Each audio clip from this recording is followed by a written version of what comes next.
husto ang presyo ng produktong petrolyo sa world market sa gitna ng patuloy na tensyon sa gitnang silangan.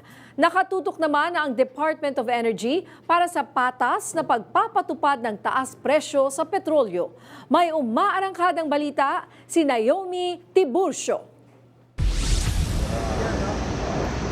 Lalo pang lumobo ang taya sa oil price hike sa susunod na linggo batay sa 4 na araw na trading. 18 pesos sa kada litro ng diesel, 8 pesos sa kada litro ng gasolina at tumatagingding na 33 pesos sa kada litro ng kerosene.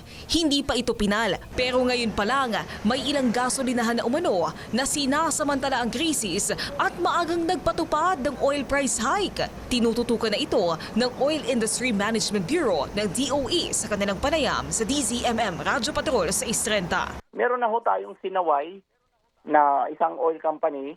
At the same time, yung mga independents. Kasi all the rest of the majors, wala hong nag-announce niyan. Dahil dito, nakikipagtulungan na ang DOE para mabantayan ang patas sa pagpapatupad ng oil price adjustment para masiguro supply at abot kayang presyohan ng petrolyo.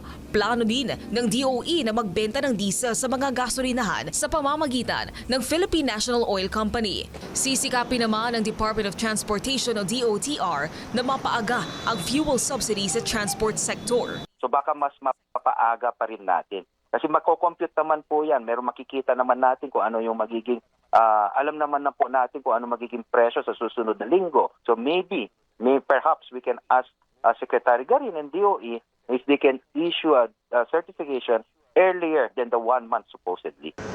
Sakaling magkulang sa mga bumabiyaheng public transportation, nakahanda ang DOTR para sa libreng sakay. Nung pumutok itong issue at itong gulo sa Middle East, tayo po ay humingi na po kaagad ng SARO sa DBM. We filed the request para at least para dito sa mga bus operators o mga lahat ng operators na maapektuhan, we can give another subsidy in the form of service contracting. Ang hirit at taas pasahe ng transport sector pag-aaralan munang mabuti ng gobyerno para maiwasan ang pagsipa ng inflation na maaaring makaapekto sa mas maraming Pilipino. Ako si Naomi Tiburcio ng PRTV News, nagseserbisyo para sa Pilipino.